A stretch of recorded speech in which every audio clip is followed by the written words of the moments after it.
All right, so now we're going to get into aperture or f-stop. So this one is probably the most confusing, simply because the smaller, so first of all, let me explain. Apertures, basically, so we have that curtain I spoke about just before about shutter speeds. Aperture is the iris of the camera, so it's how much light gets through the lens basically and hits your sensor. So it's picture like a disc that's that small or that big, whatever. That's how it works. So it will open and close, or sometimes they stay open as you expose your photo or your video. So with f-stop or aperture, the reason it's a weird one is because the smaller number actually means a bigger hole, and the bigger number actually means a smaller hole. So it can get very confusing.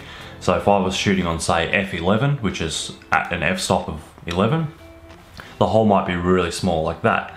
But if I'm shooting at an f-stop of 1.8 or something like that, it's a lot larger. So the smaller the number, the larger the hole, which means more light.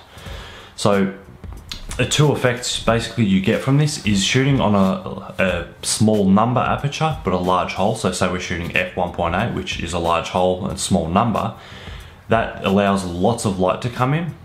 And what it also allows is a shallow depth of field. So what that means is something closer to the camera or whatever you're focused on is in focus, and anything behind that is out of focus. So that's what happens when you have a shallow depth of field, and that happens when you have a lot of light entering the camera.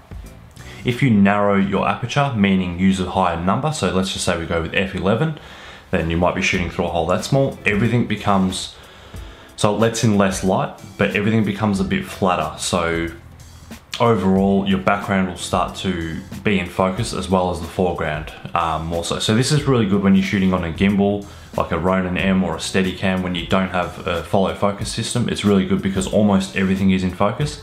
The only downside to that is sometimes if it's dark and you do shrink your aperture or shrink the hole, increase the number, it can be too dark to shoot with. So sometimes you got to just play with all your settings, ISO, everything to try and get a balanced effect. And sometimes there's nothing you can do. If it's just too dark, you will have to manually focus, or you will just have to get some lighting or something involved. So depth of field look is really cool, but again, it's a lot harder to gain focus because you do have to, the focal planes are a lot further apart, meaning your subject can be in focus and your background might not be, but that's a really cool effect sometimes. So basically that's what aperture is: smaller number, bigger hole, bigger number, smaller hole. So I hope this really helped.